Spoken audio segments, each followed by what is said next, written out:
want to remind the audience to please not talk out loud. Please do not applaud. You're just wasting time.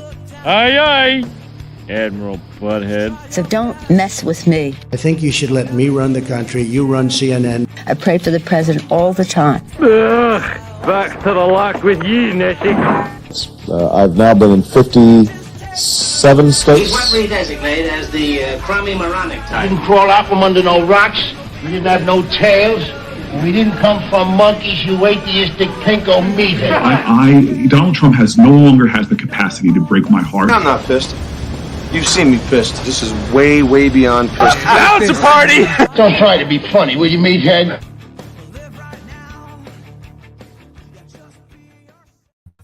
Welcome, brother. First of all, I apologize to all of our faithful and loyal watchers because of our technical difficulties. We went on for like 10 minutes and I didn't even realize we weren't on. So I apologize completely. But the good news on that is we figured out what was wrong, but we also know we can do it better now. So apparently you forgot to turn the switch on. Yeah, I forgot to hit the doohickey that turned the knob that enabled our long suffering machine over here to do the job that it needed to do. So wait a minute. So the most beautiful, wonderful recitation of constitutional law ever written, completely lost. Sorry, brother. Boy. Well, we have to start all over again. So namaste, brother, liberty, brother liberty, and yes. We will begin now. We'll begin what you're beginning though. Yeah. Okay. So my beginning, I wanted to talk about the 5th District. As many of you know, I was running for the 5th District in New Jersey. I lost the primary against Frank Pallotta. The thing here to keep in mind is there's two things I want to talk about with this race. It's very important, of course, for all of our races across the country to win so that we can avoid what happened with this impeachment nonsense from the last 2 years, and B, we can push the America First agenda forward. So, I mean, that's reason one, which is kind of like a blanket reason across the country.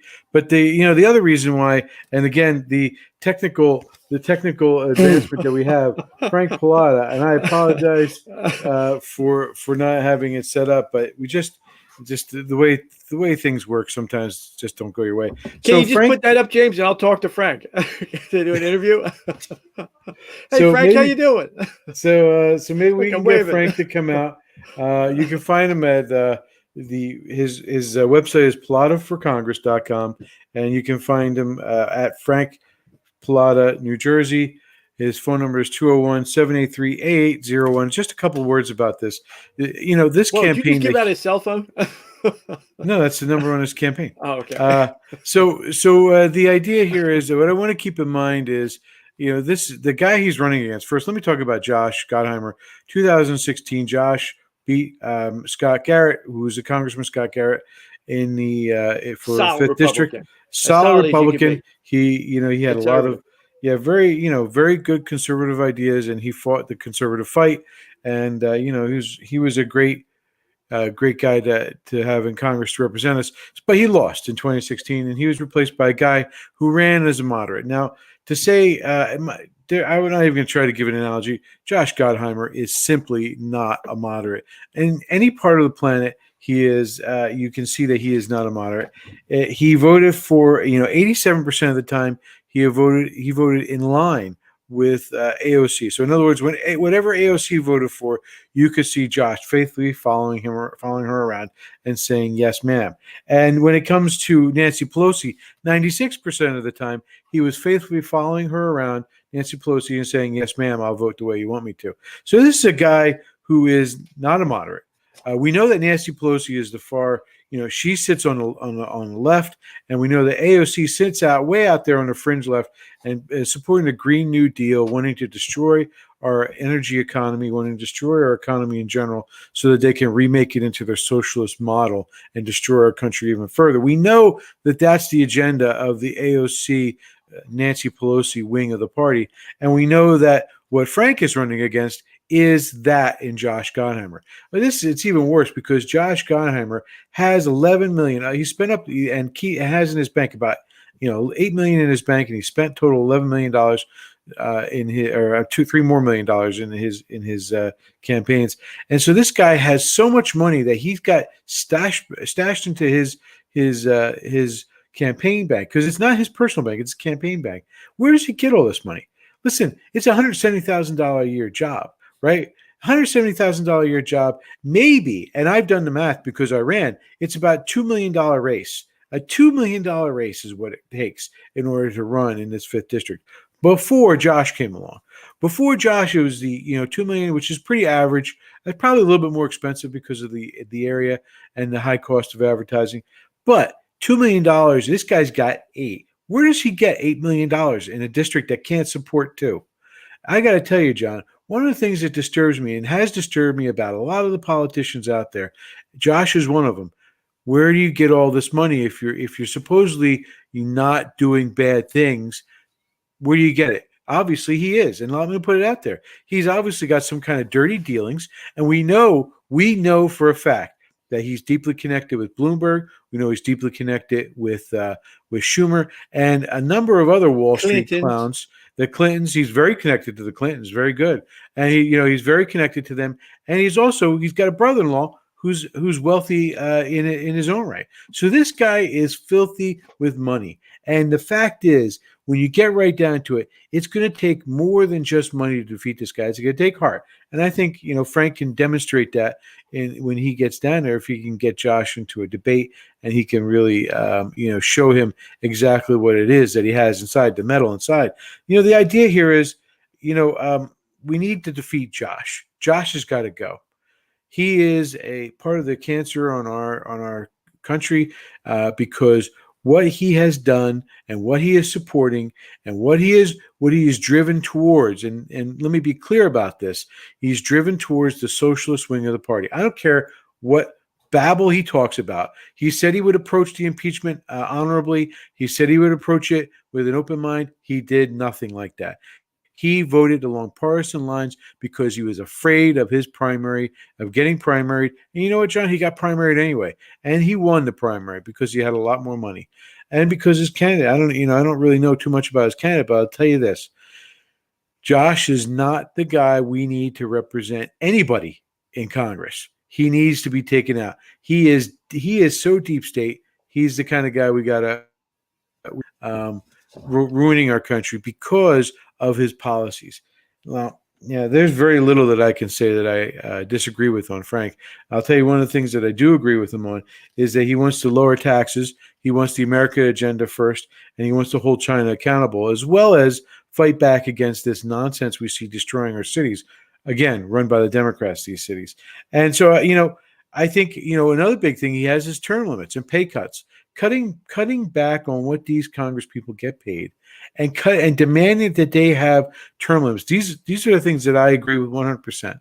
So when you get out there, 5th district, send some support, send some love to Frank Pallotta, and vote for Frank.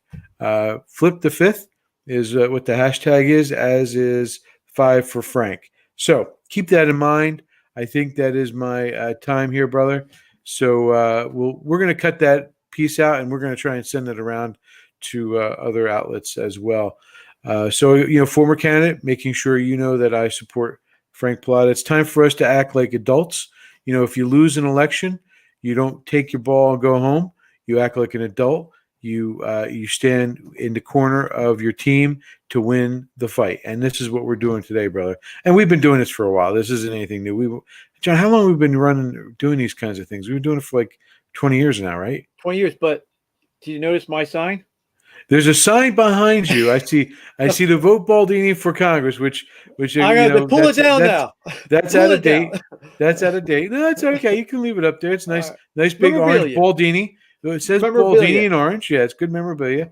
And then on the other side, we have Bacage and Baldini, because our sister is running for town council. Little Peg is running for town council in Newton, New Jersey. So show the love there and send her some support, send her some help. They've both been fighting for years. Again, it's one of these things that, we note that, we've been fighting, she's been fighting against the bureaucracies of the towns and the cities and the federal government. We all have a long history of this background of wanting to fight for our communities. We're fighting for our communities. Why we're fighting is because we know that what's going on is wrong. We are the people who want to stand in the corner of the people who need us, and that's what we're doing when we run. So our agenda tonight, I don't know if I went through it, but our agenda tonight is what I just did. Then we're going to talk about Supreme Court. What's that? Yeah, we did go through it. Oh, okay. I got so worked up about. We did go through it, but nobody heard about it. Remember? Yeah. So we're going to do what I just did. Then we're going to talk about Judge Barrett. Then we're going to talk about the China Watch, and then lastly, we're going to have a combination talk of President Trump's, I still can't remember what you call it, brother. The Trump contract extension. Contract extension. Contract extension for President Trump. 4 years. Why is he running? General Flynn, right? Right. / General Flynn. So, all right, brother, I am now handing it off to you to talk about Judge Barrett. All right, ACB, Amy Coney Barrett. Are you going to run the tape you have? Yeah. Or should I just start talking? You can start talking, and I'll let me set the table first. Time. Let me set the table first. We're going to have multiple part 1, 2, part 3s. There is the legal question. We're looking for an expert to come in our appeals department to explain how we know for sure that she's definitely pro-gun. So for all you Ballistic Patriot fans out there, for all you Ballistic fans, she's definitely pro-gun. We're probably going to need a whole show on just the religious test and the anti-Catholicism. But just to begin, today I'm just going to go over briefly the agenda, the schedule, and how it's going to affect the run for presidency. So you're going to run your tape? Nope, make it brief. All right. So the way the schedule is, it's going to be 2 weeks to the confirmation battle. The confirmation battle is supposed to start. All right. I thought you were. I know it started playing on its own, brother. It started playing on its own. That wasn't me. Damn, Facebook. Are you ready? Yeah. Go ahead. Let's see if this is the right one. And if the Senate does me the honor of confirming me, I pledge to discharge the responsibilities of this job to the very best of my ability. I love the United States, and I love the United States Constitution. I am truly... Good that I want to put that applause in there, too. That's the part you want it, correct, brother? All right. Yeah, that's good enough. So basically, that was her Rose Garden appearance on Saturday. The schedule works like this. There's going to be 2 weeks to October 12th for the hearings to begin. Actually, that's Columbus Day. So if they are going to have it, I believe that they are. They probably haven't noticed that it is Columbus Day. But they're supposed to begin on the 12th. Then there are about 4 days of hearings typically. And then the 5th day, the whole Congress will vote on Friday, which is October 16th, which is also National Boss Day. And who's the boss? Trump's the boss. President Trump, yeah. Trump is the boss. President Trump. So basically, we have 5 weeks left for this election, 38 days. We're going to have 2 weeks of the run-up, then a week of the hearings, and then 2 weeks to the actual election on November 3rd. So this might be the actual event that the election goes one way or another on. It could be the controlling battle. Now there still might be, events always controlled. The closer you get, the more power they have.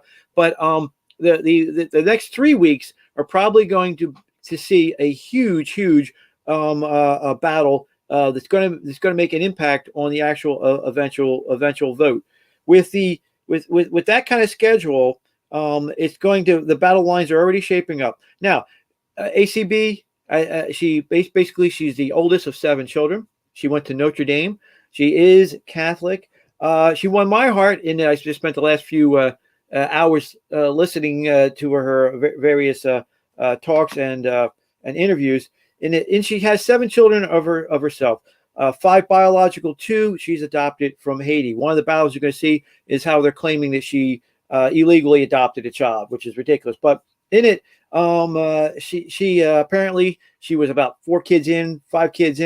They'd already adopted one child from Haiti. Can I interrupt? They're going to go after her for adopting a child, the party that kills babies. Just quiet. I'm broadcasting. I'm trying to get that. Go on, brother. Right. So anyway, so she tries to adopt the second child, and for whatever reason, the paperwork goes through. They were actually going to close it out.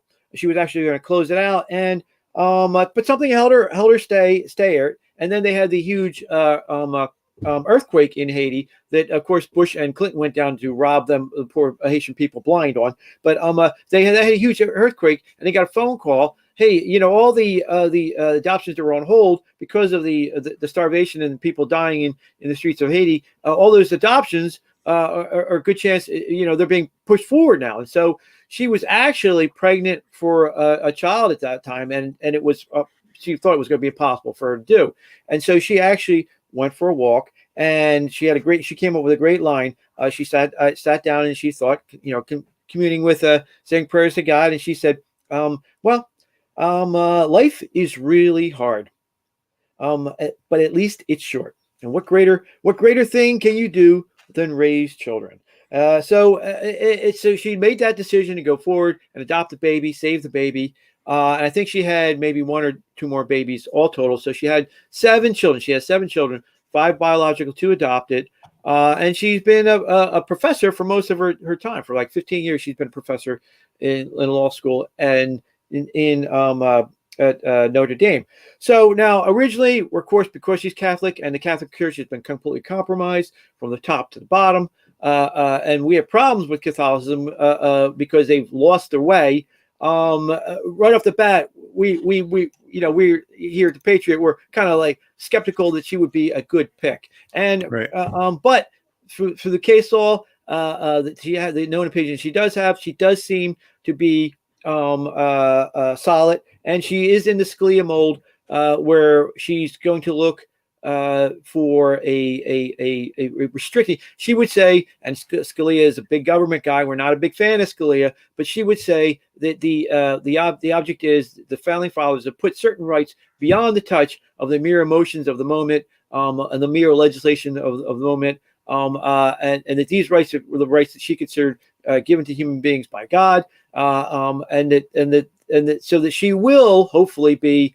She definitely will be pro Second Amendment and pro our founding father originalist Constitution interpretation. Now we should have a whole just show on that, but I'm going to put that to a side for the moment and go back to the schedule. Now for the schedule, again, we have 2 weeks until a week of the actual hearing.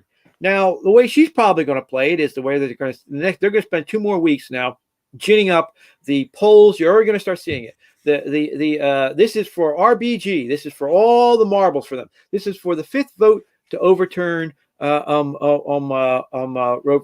versus Wade and to stop the wholesale murder of babies. So I can't imagine that this is going to go any other way than the way I'm going to describe now. For 2 weeks, they're going, Trump and his people are going to prep her. Your job is to hide the ball, hide the ball, hide the ball. In the law, that is you hide the ball. You go up there and you say, well, I'm not conservative. I'm not liberal, just like Judge Scalia. We would be appalled that you say that. What we do is where the Constitution has spoken, that we have to be very conservative and not legislate. We have to put our policy views aside. We have to pull our policy goals aside, and we have to even sometimes put the legislation aside and go with what the Constitution do. So she's basically going to be non-committal and hide the ball. As they go and attack her. Now that's the traditional way. Now you would hope though that the other way that she could go is she just is who she is, and she just takes it, pulls a Trump and just takes the bulls by the horns. Go, listen, I'm pro-life for a reason. I'm pro-children for a reason. This nonsense, these fake feminists that have taken over and hijacked the left. Look at what they've done. They've destroyed. They've destroyed families. They've destroyed communities. There are 20 million black people that are missing now. Where are the black scientists? They've been aborted. Where's the black Einstein? He's been aborted. 20 million. And I stand for life because I've spent my entire life for life. I have 7 children. And look at it. Not one of them, she even has an autistic child. Not one of them that deserves to be aborted. But it's the party of Governor Northam who believes in not only late-term abortion, but after-birth abortion, besides appearing in blackface and the Ku Klux Klan, the other things he's big on. Is that guy who wants to eliminate all, black babies? Is that guy the party of that? And Hillary Clinton, are they going to stand for it? This is the official Planned Parenthood our Ruth Bader Ginsburg seat. I cannot imagine that that's going to happen. They're already seeding the battlefield. You're going to see polls saying the people of America demand that this is held off to after the election. Well, the people, there's a constitution, and then we'll have to go to the votes. I'm going to go to that in a second.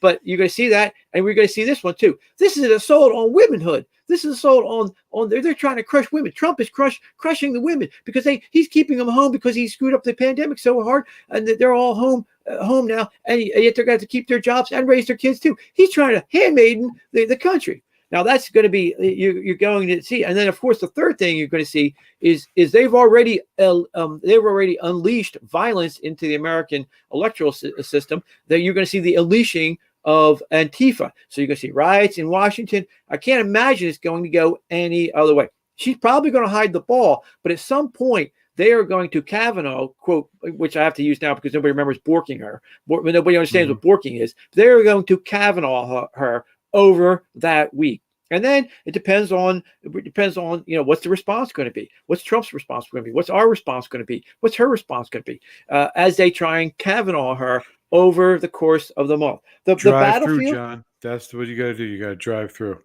The battlefield is going to be on the commie mommies. Trump's play, I guess, is that, listen, this is the face of a mother. This is she's attractive mom trying to raise her kids, her family. She's a working mom. Look, how can I be against women? Which he's not. That's a complete myth and a lie. But that's the propaganda that the fake press is put on there. How can I be against women when I put a woman up for this role?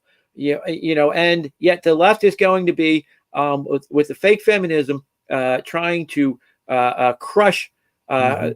They have to, because Roberts, they must have papers on him, or they must have pictures on him or something. This vote would be the overturning of their most precious sacrament, the right to kill babies. And we really have to do a whole show on the failure of American womanhood. Yes, I said that. And to stand up to these fake feminists. What have they done but destroy this country? We should definitely talk about that. But I mean, I do think women have. There's a number of women I know that have stood up for this, against abortion and against the wacky, dopey utopian left, and their attack on women in general. Like, this is an attack on women. Their version of feminism is an attack on women. Of course, it kills half the babies killed are girls. Right, however, they haven't done it yet, and we have the worst abortion laws next to places like China and North Korea. We're in the bottom tier. America is in the bottom tier with those countries on abortion. Even if you believe in some kind of rational basis to it, it makes no sense, because it's the sacrament of the left. Killing babies is the sacrament of the left, as it always is. It's the part of the worship of God. You can go back to Carthage and their God. It's the same thing. Worshiping gods until the point where the Romans said it's enough of that, and they salted the earth, pulled down on the city, salted the farmland, and it said they had to go Roman on their butts. But so this is the sacrament of that. We're gonna have a couple more of those, but I think my time for that is up, and we should probably move on to the next one. All right. So now we move on to the China Watch. So there's a number of things about China that I want to talk about. I think the first place to start is, John, there was a giant. Well, first of all, let me. I need to talk about the mandate of heaven. What is the mandate of heaven? Now, I've talked to you about this a few times, brother. Chinese history, you can see there's a cycle of their dynasties, and you need to accept that the Chi Coms are just another dynasty. Whether you want to try to say that they're not, they are another ruling class of China. And if you accept that, then you have to also understand that China has a history, we're talking thousands of years of history of this kind of cycle, where you have a new emperor come in and a new dynasty come in. Things are going well or strongly, and they're growing, they're becoming more powerful, and they reach their apex, and then they start to decline. And when they decline, you can see signs of the decline. And the mandate is, in essence, a it's from the ancestors. It's from their belief system. You have permission to rule, and the powers that be, the mythical powers that be you have permission to rule because they're showing favor on you. That's why a dynasty gets stronger and reaches its apex. And when it starts to decline, then that is clearly showing that the powers that be have taken away their mandate of heaven, and eventually your dynasty will crumble and fall.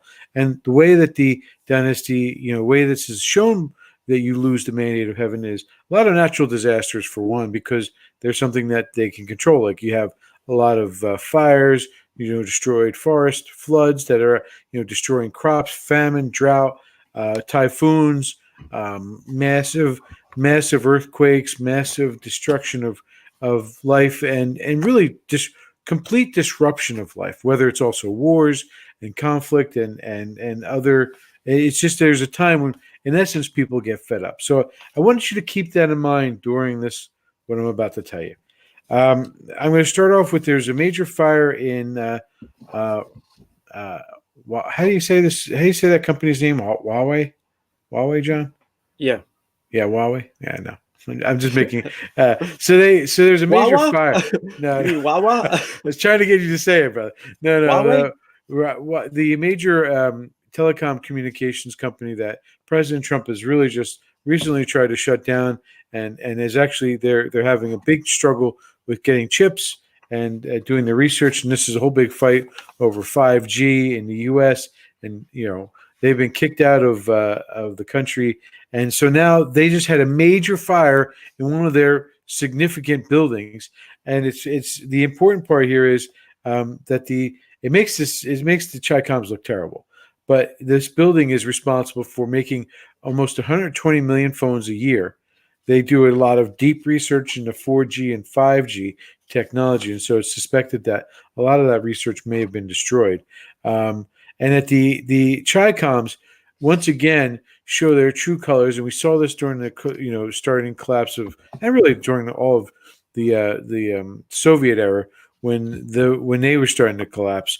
They like to have good propaganda. At first, John, even though there's these giant billowing clouds of smoke coming from the Yahweh building, the government says there's no fire. Nothing's under fire. Nothing to see here. Yeah, no, wait, there's a fire. It's the building's under construction. There's nobody in it.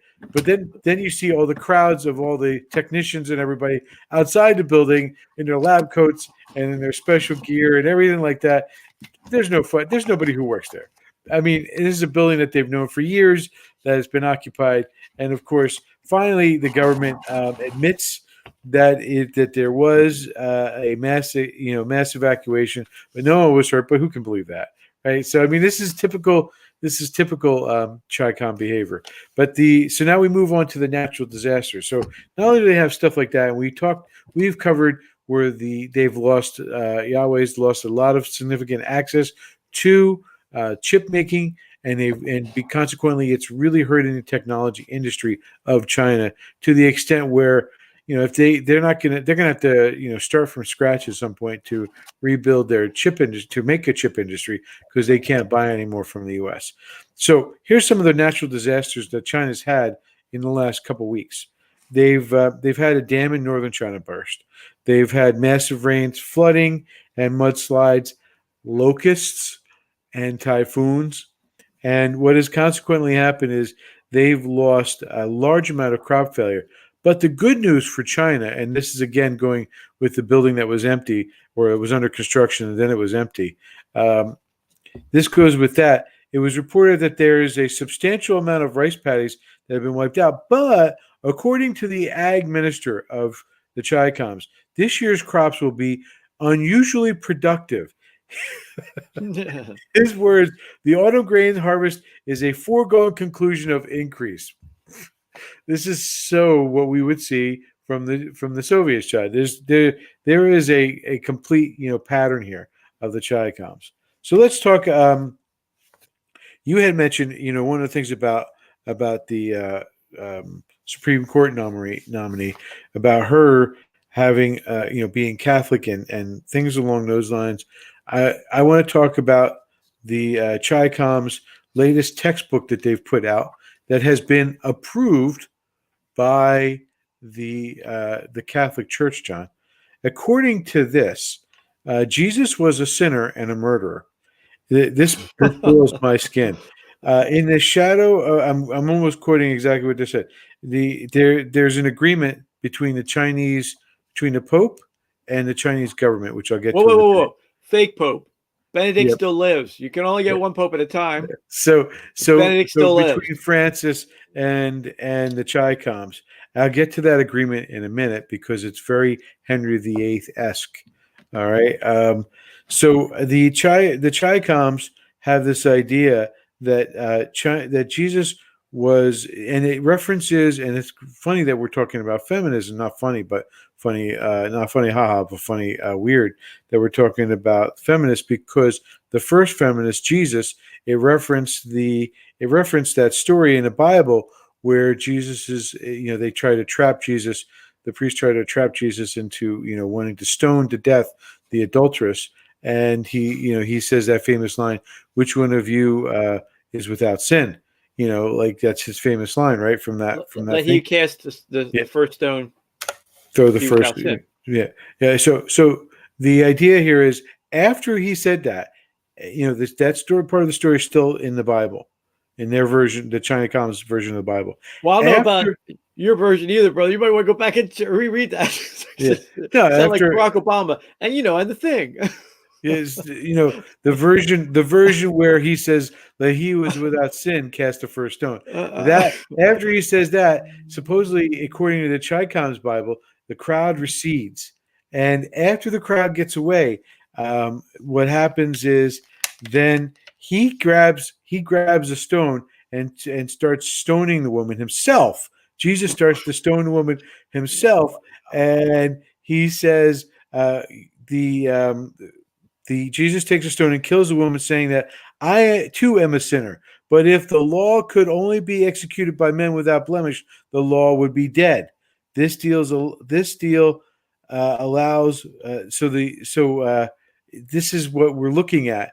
This is being taught in the official government schools of China. It's only a matter of time, James, before it's taught in art schools. It's only a matter of time. So one of the agreement, it was said in 2018, the Chinese government and the Vatican signed this agreement concerning the appointment of bishops in China. The agreement states that China will recommend bishops and that the Pope will stipulate that he has the authority to veto a bishop that China recommends. Does this sound anything familiar? Pope John Paul has got to be like rolling around in his grave, completely upset at hearing this, because Pope John Paul would have said, "What the hell are you doing? This is, you stand up to communism, you don't kiss their ass," which is exactly what he's doing, which is what Francis is doing here. He's completely going along with these Chinese and these Chi-Coms and making it seem so like acceptable that they get to decide who's going to run the church in China. So I decided I was going to pull up, and I know you know this famous quote, but Sir Thomas More, right? When he was pushed by, and so many of these Catholic priests in the real ones, the underground ones in China, have been pushed to this point where they have to either pledge fealty to the Chi-Coms or and give up their faith, in essence, their belief in their faith, or they die. And so, like Sir Thomas More, he said, I'll read it when he says the famous to Henry VIII. Famous line. He says, "I am the king's good servant and God's first." So, in other words, he puts God's before the Chi-Coms in a reference to our story. So, that's just part of the cultural aspect of this, that we need to understand that we're fighting. I guess there's a mercy in this, in the fact that it seems like hopefully the Chinese are coming to the end of the mandate of heaven, and these Chi-Coms are going to be out. But we can't count on that. And the one thing I learned is that this is going to create. Hopefully, this is even more trouble for the Chi-Coms, and they have, because there's an underground church, John, and the fact that Francis is okaying the this type of behavior, that the Chinese can have a state government or state church religion of Christianity as acceptable. The fact that he sees that is completely ass backwards from what the Catholic Church has traditionally fought for when we had people like Pope John Paul, when he teamed up with Reagan and Thatcher to push the Soviets over the edge. We got a guy who's helping them out. What is wrong? You mentioned it before. We can't trust this guy. Here's more proof. Here's another nail in the coffin of trusting this so-called guy who thinks he's a pope. So the last thing I want to talk about is apparently there's been a little dust up in the UN.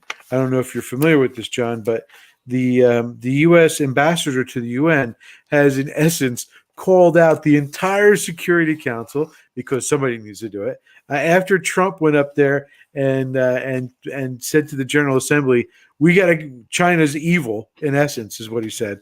But after that, we see the UN ambassador Kelly Craft Ambassador Craft goes in there, and she nails the Security Council, saying I'm disgusted and this is absurd behavior that we're sitting here. She's astonished and disgusted that the council would attack political grudges instead of the situation. The WHO, the World Health Organization, not the band, considered a center of science was considered a center of science over politics, and puts data over bias. That was why the U.S. was always the single funder. In other words, we were the major funder. Their reputation is in tatters after the WHO assisted China, the Chi-Coms campaign, to cover up and lie to the world, and we still don't have a complete picture.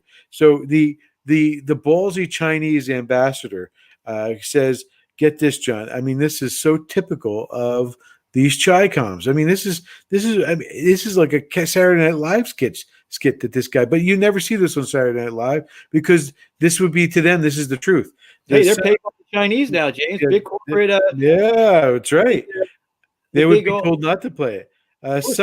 Some U.S. politicians have been obsessed with attacking other countries and human beings. I'm not really sure. I think the translation. I think he was speaking English, but I don't think he was really understanding it. And the abuse of the platform of the UN and the Security Council, the U.S. has been spreading a political virus and creating confrontation and division. Enough is enough. You have created enough troubles for the world already. Are you kidding me? The country that is solely responsible for killing so many people in the world, 200,000 Americans, infecting 5 million.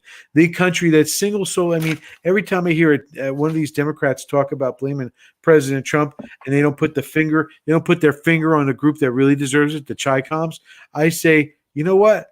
This is another reason why the Democrats have lost their way. They're not a party of Americans. They're a party of people who have lost their way. And, I can't imagine people like Tip O'Neill, JFK. I can't imagine those liberals, honest to God liberals, who would be sitting on the side of AOC, sitting on the side of Nancy Pelosi. I can't imagine that they would be doing this, that they would be agreeing to this. I mean, some great liberal politicians who stood by America first. That's what we've lost. We've lost America first in the other party. Actually, I don't even want to call it the Democratic Party. I think we should just call it the Socialist Party. I mean, not even Socialist Democrats. That's it. That's my time. I send back the rest of my time to you, brother. Is there 2 points on that? One about that I forgot to say about the AOC, and we should just mention one of the things we anticipate they're going to do. Nancy Pelosi said that she will impeach him again. If she does that, McCarthy, the minority leader, has said that he will move to remove her as Speaker. Now, this is just not an idle threat, because what it does is it puts into play people like Gottheimer and the 20 to 40 some races that are close that could swing the entire House. They would be put on the spot, and he's running around. When I just visited Baldini Central Command, Baldini Resources Central Command in Newton, he's got these signs saying New Jersey values, whatever that is, and lower taxes. So he's going to be put on the spot again. He could potentially be put on the spot again to whether slow down, impeach, do an impeachment, which would be fantastic, would be the best thing ever. And then have to decide, am I going to support this crazed hag, Nancy Pelosi, so it's actually, one of the things that might come up in the next 2 weeks is a little prediction. If they do it, because they are between the rock and the hard place, and you cannot underestimate evil, and they are they are more evil than they are smart, and their evilness will overwhelm them, and they might just try and impeach Trump again in the next two weeks. Well, it's Jersey values, John. Just so you're aware, they're not Jersey values; they're Washington D.C. values. That man has spent way too much time in Washington D.C. when he worked for the Clintons and when he worked in different various jobs. He has D.C. values, which and I know is really deep state swamp kind of values. That's what he is. He's a player in that. He believes in that. Just to clarify our anti-Catholic comments, we are Catholic. we consider ourselves Catholic. Yeah, I was an altar boy. He was an altar boy. Right? Actually, James, we got kicked out of the church the one time only because the brothers were wrestling. They were wrestling in the aisle, but other than that, we are Catholic. We haven't been kicked out since. Father Michael was a saintly man, and I swear to you, I think he probably said, when he saw me in the 5th grade, he said, "I'm not going to have that Baldini wrestling with the Hughes. I'm going to get his butt up on the altar." And that's probably one of the main reasons why I was an altar boy. But the truth is, I did it for like 5 years. I did it until my senior year of high school, or no, my freshman year of college. You were going to be a priest. You still might be a priest. I think I'm a little long in the tooth for that, and I'm past it. I got a different calling. I got my own ministry here, brother. I got my own ministry with my children. So, but our comments are to the fake church, which has been a rise with and Bishop Sheen, the true the font of American Catholicism. If you want to see a guy, Bishop Sheen, I can't recommend enough, had said 50, 60 years ago, the problem that the church is going to face is the politics. It's the fight for the soul. Salvation is sin, and you're going to see that disappear for politics, and that's what it's done. This so-called social justice Catholicism, the fake Catholicism, versus Bishop Sheen's Catholicism, which the church should be focused on the word, spreading the word, but the soul, sin, and salvation. And so that's why we're so upset and incensed by Francis and the John. If Francis allows this to stand, if he continues with this agreement and allows this to stand, that's it. I'm done with him. Oh, you can't be. The Catholic Church is the Catholic Church. That's the break. John, I'll listen. I'll listen to I got a lot of good priests that are good friends, that are people that I know and trust. And they can't, I don't believe that they can agree with this. Well, you only need one bishop. Point where you only need one bishop to start the church. I'm not starting a church, but I'm done with Francis. Historically, the you could bomb St. Peter's and kill the Pope, as long as you have the bishop, the apostolic tradition of Jesus, which, by the way, no one's advocating the apostles here. to the bishop. Advocating doing. All we need is one bishop. Right, yeah, right. We're not advocating doing anything to the Vatican. No schism? No schism? Well, what the heck? No, John, this goes back to the Protestant Reformation. He's allowing the king, to decide who's going to be the head of the church of the China. He's allowing the Chinese premier to decide who's going to be a bishop and who's going to head the religion in China. That's ridiculous. Either you're the Pope and you're the one in charge, or you stand up to those people who don't, who say you're not. And so Benedict still lives. He's still the Pope. Yeah, all those Christians in that country that have been abused and attacked, it's on him. It's on Francis. It's on every single Catholic of the administration in the Vatican that supports Francis's position. That's on them, because he should be doing exactly what John Paul Pope John Paul did, and that's what he should be doing. He has the model. He's choosing not to follow it. He's got the blueprint. He's got the Follow blueprint. the blueprint. He should be following the blueprint, but maybe he couldn't follow the blueprint because he had Obama. But he's he got the certainly word. had Trump God's in his side. 4 years. God's on his side. He's he doesn't like President Trump because President Trump says the way it is. He can't stand with President Trump because he doesn't like President Trump because he's bought into that leftist mentality. Francis's joke. All right, so we're doing Trump. I'm exercising my American First Amendment right. Right. So are we gonna do the Trump contract extension? Yeah, I got a bad taste from that. Go ahead. Yeah, let's okay, talk altar about. boy, you can't jump out of the Catholic Church yet. So I'm not jumping out yet, but church for you. I'm telling you, I'm pretty fed up with it. I'm sure that there are priests who are too. So go ahead, bro. Let's talk about Trump's redoing his contract extension. All right, now, not normal. The business of America is business, and the founding fathers understood contract law as much as property law, and they wrote that Constitution as a contract. So it's completely appropriate for us to be looking at this election from Trump's perspective as a contract extension, and that's what he sees it as a contract. He doesn't understand the world as a politician because he's not. He is a businessman. And as a businessman, he looks at it as a contract extension. Now, unfortunately, the people that are writing his speeches haven't figured this out yet, but it's real easy. What do the next 4 years mean? What's he running on? He is amazing as a president. He's one of the few. That's why you can tell he's not a politician, because he followed his word. He gave his word. This is what I'm going to run on. This is what I'm going to try and do when he's in office. And he's done everything he did. He said he was going to do. So raise your finger. Let's have the list. All right. Well, I'll get to the list. Wait. Give me the list first. All right. The list is this. There's 10 things. If you listen to his speech, he lets slip these ideas, which are going to be he's considered his the contract for the future. So if you vote for him to extend his contract for another 4 years, these are the 10 things that I've picked out from listening to his wonderful impromptu off-script comments. Number 1. School choice for all, okay?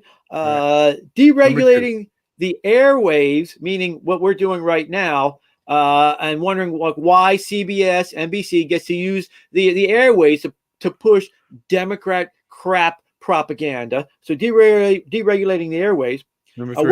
Weapons advancement, as he's let slip. The general common understanding is you have any kind of advancement you have is only good for 7 years, probably more like 3 weeks. He'll say 3 weeks. So he's going to continue to push the envelope of American weapons development. That's 3.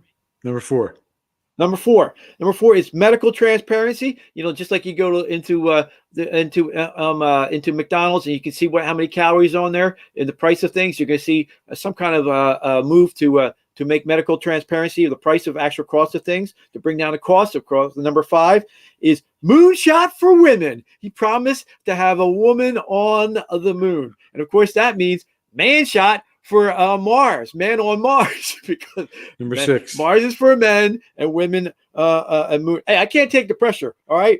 That was number 6. Men go to moon was number 6. Number 7, a 1776 project to undo the 1619 bullcrap project. That's number 7. All right. Number 8, to stop the destruction of the suburbs. And number 9, he's going to do stuff on the Second Amendment. Now I'm going to hold 10 in abeyance for a moment, because 10 is it goes into the editor's pick for the day. All right. So for those number of things, which one do you want to tackle first? School choice. Okay, school choice is the greatest freedom that you can give to. It's the modern day civil right fight next to the Second Amendment, and it's very important because right now our schools in the city are being destroyed. Schools in the suburbs are fighting too because of the left-wing nonsense that's being allowed to be propagated in there. And these families who are looking at their kids being taught, and now especially John, with all the stuff being taught at home. By these parents being able to see what's being taught, they're getting upset at the things that they're seeing and they don't like it. And so I think there's going to be school choice is the opportunity. The voucher system is really what he's pushing, is going to have a lot of schools that are ridiculous in their inability to teach, and push that into a system where where families are going to get to choose their school. They're going to be able to go to schools that are going to be successful, and not be forced into a system that is just propagating more and more of the same old nonsense of not being able to educate, not being able to get kids to read, not be able to get them to teach them history, and also we'll also start getting civics content, because there's a lot of non-civics being taught. And when I say non-civics, I mean promotion of these wackadoodle ideologies that are out there, like socialism. Socialism is evil. Communism, collectivism of any kind is evil, and that needs to be taught in the schools. It needs to be taught to our kids, and not as something as a possible alternative. It's not. It's not an alternative, and that's one of the things that the school voucher system will do is get parents who should be in charge of their child's education, not the school, to make that decision on where to send their kid. And every parent who loves their kid is going to make the best choice. I was just told by my lovely wife this morning that she realized in California they take kids from the parents as a matter of course, who are disabled, because they don't trust the parents to be able to take care of the kids. That's ridiculous. Parents should be able to take care of their kids. And you know what? I think that I've now gone on. I've stepped off of the subject of school vouchers. So number 2. You said was Second Amendment. They're going to deregulate the airwaves. So basically, news is for free now. The news has been because of the internet. The news has been demonetized. So you can get the news for free. But what you have is this legacy corporations, these big corporations that have been now taken over by China and the Democrat Party, and China money and big corporate money, and of course the tech community to promulgate nothing less than propaganda and out lies. And he makes the point, why do they get to use the public airways for free? Why? Does this include also going after Google and Facebook and Twitter? It goes they after get to them use as the well? public internet and Ethernet for free too. Why not break? So you're going to see a deregulation and breaking up of monopolies. That he's going to go for that. For weapons advancement, we're going to one of the things he's noticed is that like I said, the common understanding common wisdom is that 7 years, any advancement you get is 7 years. He says it's more like 3 weeks. And so what you're going to see is big advancement to keep our technical edge, which gives us our strength. So more peace throughout the world, more military throughout the world. Peace through superior firepower. Exactly. Medical transparency. The medical transparency is one of the things to reduce the cost. You're going to see him. He couldn't get. He's always the first term. He wanted to redo Obamacare and to do it in a way where to drop costs and increase freedom to increase technical advantage. So there's that, and of course the moonshot for women. And if all the women are going to go to the moon, then all the men have to be able to go to Mars, because that only makes sense, right? That only makes sense. If you're going to be moon back crazy, I guess you're going to go to. Whoa! We do need to get on to Mars. And he did promise that the first woman is going to set foot on the moon. And good. And her husband is going. Is she coming back? Do I have time? Do I have time to go out? All right, next. This from a single guy. Right. Divorced. but unfortunate. But 1776 project. That's to, of course, undo the lies and slander of this fool, the Toilet Times, saying that America really began in 1619, as if slavery wasn't throughout the world, as if slavery hasn't been endemic to the human condition, as if one guy named Jesus Christ stopped slavery, and it's been a gradual, removal of it from human culture. And the only country that's done it is America. I guess the Pilgrims were meaningless, considering they were here 12 years before that. Right? Yeah. They were 1 year after, and then Jamestown was founded in 1607. So, Right. So that's absurd. And so he's going to do that. And listen, how do two people, how does two people see the same fact? How does divine wisdom come and in one person they go completely left and go nuts and they're in America, and then the other person go, well, yeah, that's reality. How? Well, because the soul is tainted, the inside is tainted, the mind is tainted with this crap. This leftist nut jobbery. It's not even based on reality. It's false propaganda. And so that's a big step for him to do, to take back the school system from the indoctrination of the left. What we see today is this tantrum that you see running about on the streets today. That has a cause. That cause is, there is the existential loss of industrialism in the American economy, but also, it wouldn't have had any purchase in the soul of these reputedly American people and American kids if they were trained, if they were educated and actually had some basis of facts in their life about history and world history, instead of the nonsense propaganda from the left that they've been indoctrinated in these schools. These schools today are an indoctrination mill. They're not there to educate people on how to live your life or how to have a better life. They're there to indoctrinate you in the evils of America. Forget that nonsense. And so, of course, you're finally going to be able to see, I think, a more protection of the Second Amendment. But number 10, and we are at 56 minutes, so it's a perfect time to go on to number 10. What we should do next week, we should do a show on what happens if Biden's agenda, in contrast to the Trump contract extension. What do you get if Biden wins? The manifesto. The manifesto. So it'll be the contract next week. We have to do the Trump contract extension against the Communist Manifesto of Biden and Harris. Right. That's what we should do for next time. Harris and Biden, John. Harris and Biden. Right. And they let that slip. Very good. Twice. So both of them did. So the number 10th provision of the contract extension that I didn't go to is this one. Some information came out this week, and it's an important news item from Sidney Powell, the governor, the defense attorney for Michael Flynn, for General Flynn. That's still waiting as the judge in that case, Sullivan, slow rolls at trying to get past the date of the election so that they can re-prosecute General Flynn. A very important bit of it came out this week. General Flynn, of course, was forced to plead guilty to 2 charges. One of them being, lying to the FBI, but the other one was the failure to register because he was representing Turkey in the interests of the government. Now, a very crucial part of evidence came out, and in a new filing from Sidney Powell. There's a law, a constitutional law called Brady, which requires prosecution to give defense attorneys, exculpatory evidence, and what that is evidence that proves that they're innocent. They made it part of what your due process rights, and so it's called Brady, a Brady violation.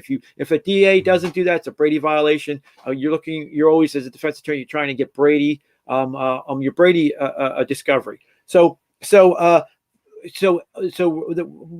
Brady violation that was not given over to defense was get this, an actual from good old Stroke himself, a meeting. He had a meeting on March 28th, 2017, where he had it with Lisa Page, his paramour, a guy named Bruce Swartz, who's the Deputy Assistant Attorney General.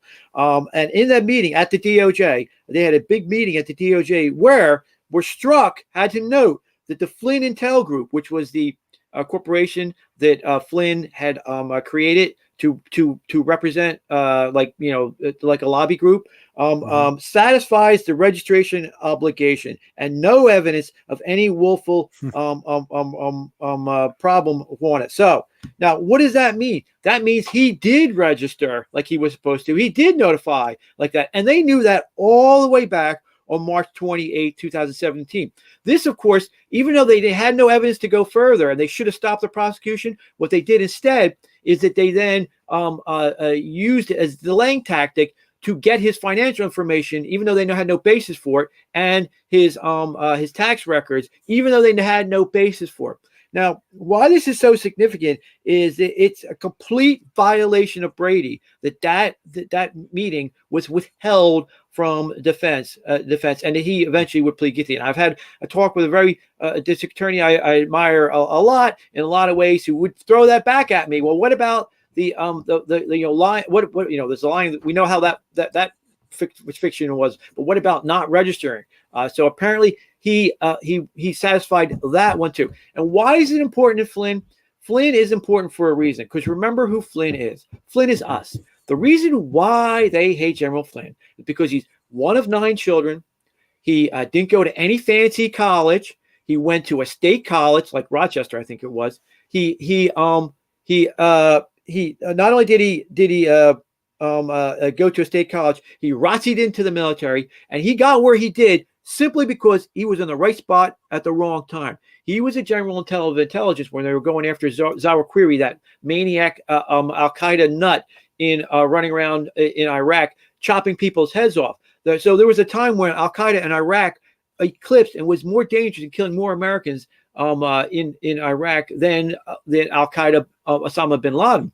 And he was the general that cleared away all the bureaucratic hurdles that allowed them, the Delta boys, to go in and take out him and his 75 safe houses all in one day. But that amazing American victory over Al-Qaeda in Iraq and Zawahiri and that maniac was mainly helped by General Flynn. So he got where he did as the general he did, and eventually be in charge of the super secret agencies on merit. The reason why they hate Flynn, the reason why Flynn is their enemy, their natural, same thing with Trump, is because it's the aristocrats and the meritless aristocracy versus America and the meritocracy that the founding fathers created. That's why they hate Flynn so much. Now, what this is important for is this: the final contract provision that Trump